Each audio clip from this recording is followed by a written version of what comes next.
बराबर सेटिंग है अभी।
మత్స్యంతో సేవించి మత్స్యంతో సేవించాలని తన మెడలో ఒక అర్జునుడికి కాబోయే ఆ సుదర్శని మీరు 5 సిద్ధంగా ఉన్నారు కనుక మీ మాట తప్పని నడుస్తూ ఉన్నారు కనుక 5 పెళ్లి చేసుకోవాలని జాగ్రత్త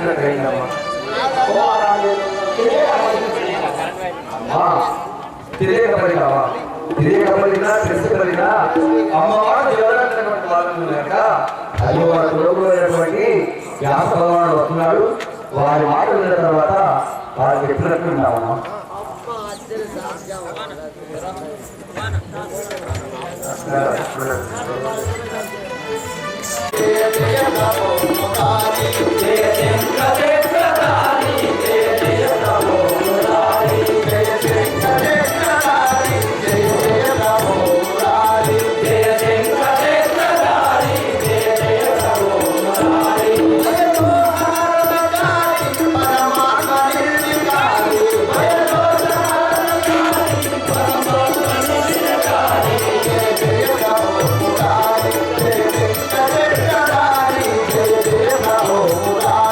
Yeah.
మీరు మా కొరకు మీరు మా వంశం నిర్వంశంలో కూడా మా పాండ్య వంశాన్ని రక్షించడానికి మా తండ్రులకు మాట ఆత ముత్తాతలు కూడా ఎన్నో సుఖులు తెలిపి మమ్మల్ని అందరినీ రక్షించినటువంటి మహానుభావులు ఈరోజు మా అర్జునుడు ఒక బాణముతోటి ఒక మత్స్యంత్రము ఛేదించి ద్రుపద మహారాజ పుత్రికను వరించగా ఆవిడ తన మెడలో మాల కూడా వేసింది. అన్నం లేని వేళ లోపల అమ్మ దగ్గరికి వెళ్ళి అమ్మ ఆకలి బాగుంటుందని అడగగానే 5 భుజించమని అమ్మ చెప్పింది. అమ్మ మాట కాదనక మరి 5 పెళ్లి చేసుకోమంటారా లేక ఆ మత్స్యంత్రం చేసిన ఒక అర్జునుడిని పెళ్లి చేసుకోమంటారు మహానుభావులు. మీరు మా తాతగారు అంటే చెప్పండి, నేనే తాతగారు.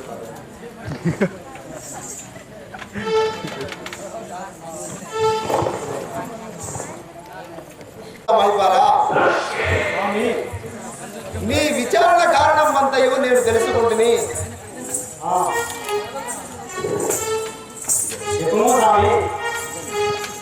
అందులో ఒక కారణం కలదు తెలుపుతా.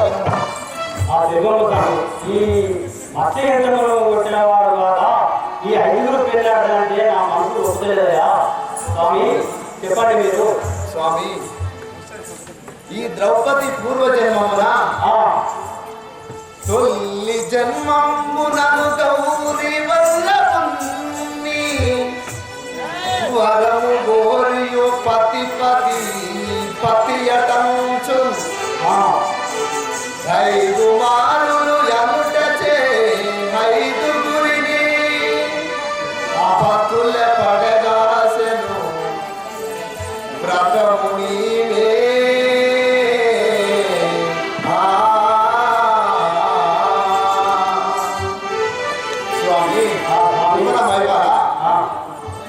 ఈ ద్రౌపది పూర్వజన్మమున చక్కని పతి కొరకు శంకరుడు కూర్చి తపము చేయుచుండెను. శంకరుడు ప్రత్యక్షముఖులకై వరం కోరుమని అనగా ఈ ద్రౌపది ఏమనండి, పతి పతి పతి అని 5 మార్లు అనుటచే మరో జన్మమున ఈమెకు 5 పతులుగా గలరని లభించగలని వరం ఇచ్చింది. అందుల కారణం చేత ఈమెకు 5 పతులు అనగా 5 భర్తలు లభించగలరు. ఇందులో మీరేమి బెంగపడవలసిన పర్లేదు స్వామి. వీరి 5గురికి వివాహం గావించుకుని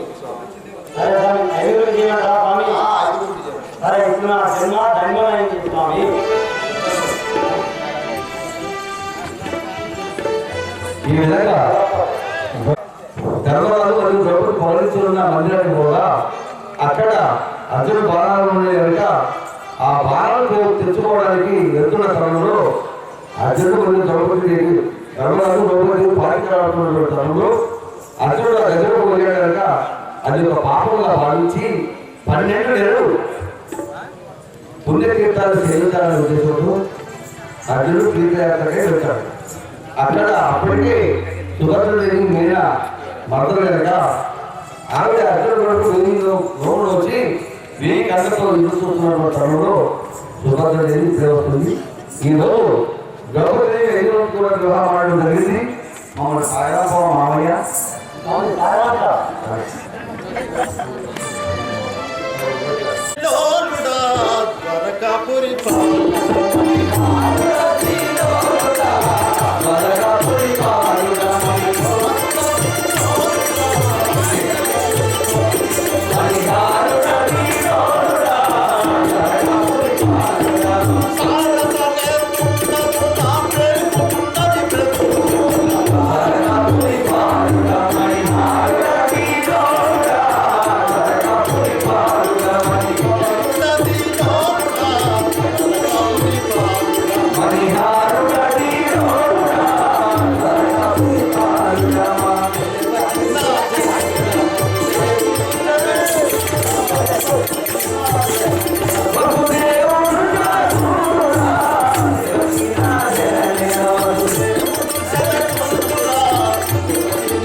ఆలోచించుకోవడం కలిసి నీవు కూడా సరే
దేవకి వాసుదేవుల యొక్క కుమార్తెను మా రామ శ్రీకృష్ణ చెల్లెని నా యొక్క రాము సుభద్రను సూపాదేవు ఇప్పుడు ఎటు పోతాను మా రాముడు శ్రీకృష్ణుడు నన్ను పిలవడం కూడా నువ్వే చెప్తివి కదా చెప్పినా కదా సరే వాళ్ళ కాడికి వెళ్దాం మరి నువ్వు ఎవరు అనుకో నేను చెప్పుడైతే నేనే చెప్పినా ఆ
గాన తగినట్టి వరుని వెతుకంగవడెరా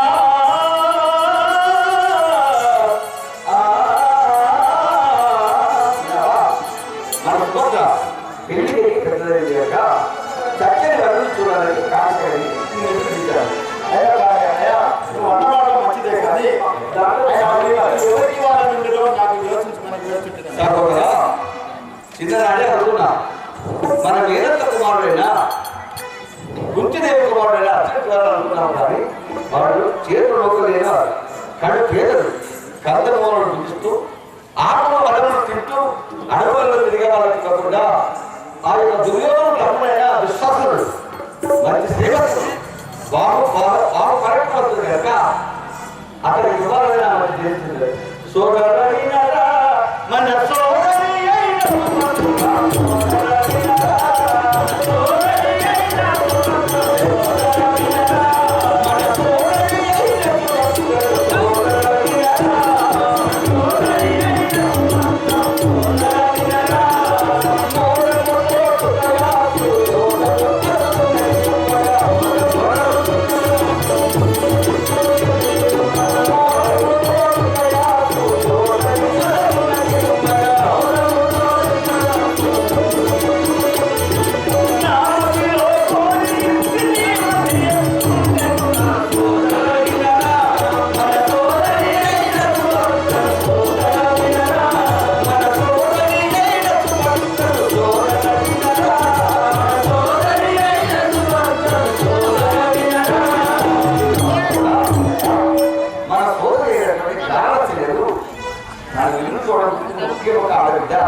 నువ్వు రేపలేవాడు కాకుండా నాకు సర్వ హక్కులు స్వతంత్రంగా నా మీదనే ఉన్నాయి కనుక నేను అర్జునుడు కాకుండా ఆ సుయోధుడు తప్పేటువంటి విశ్వాసం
చిన్ననాటి నుంచి ఎన్నెన్నో ఆశలు పెట్టారు కదా, కాదని ఆ యొక్క చూడడానికి చిన్ననాటి పాడేవా ఆ కుంతిదేవి ఏమన్నా కదా కుంతిదేవి కుంతి సతులు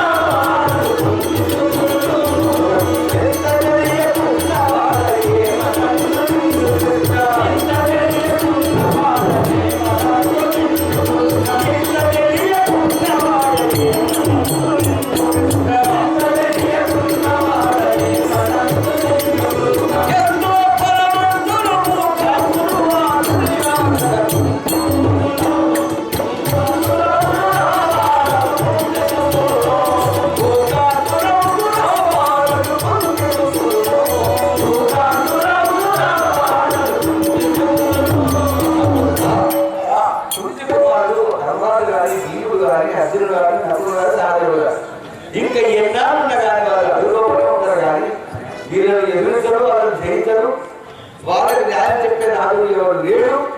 మనం కూడా చెప్పి చెప్పి చెప్పి దేశానికి పోయాం కానీ వాళ్ళెందుకు కూడా వాటిని పట్టుకోవడానికి లేదు. అందుకనే దుర్యోధనుడికి మనం తెలియజేద్దామా శ్రీమంతము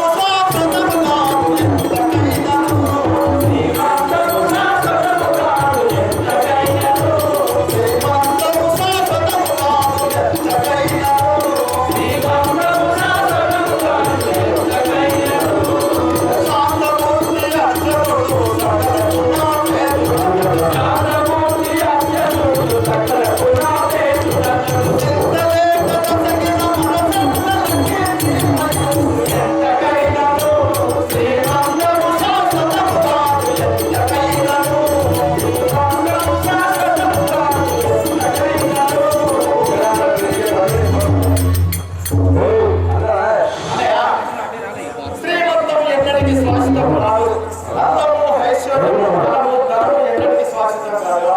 మంచి గుణం గలవాడు సాధుడు ఆ పాత్రకి ఇవ్వాలంటే కాదని పునరుద్ధరణకి ఇచ్చిన కుంతిదేవి మన మీద ఏడుచునో ఏమనగలరా? నీ పనులు బాగులేదు కానీ పేదవాళ్ళు చూస్తూ మన చెల్లిన బాయిలో రావాలి. నా పలుకుల మీద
ఎవరి కర్తవ్యం ఎట్లున్నదో ఆ భగవంతుడు రాసినట్లు జరుగుతుంది కదా.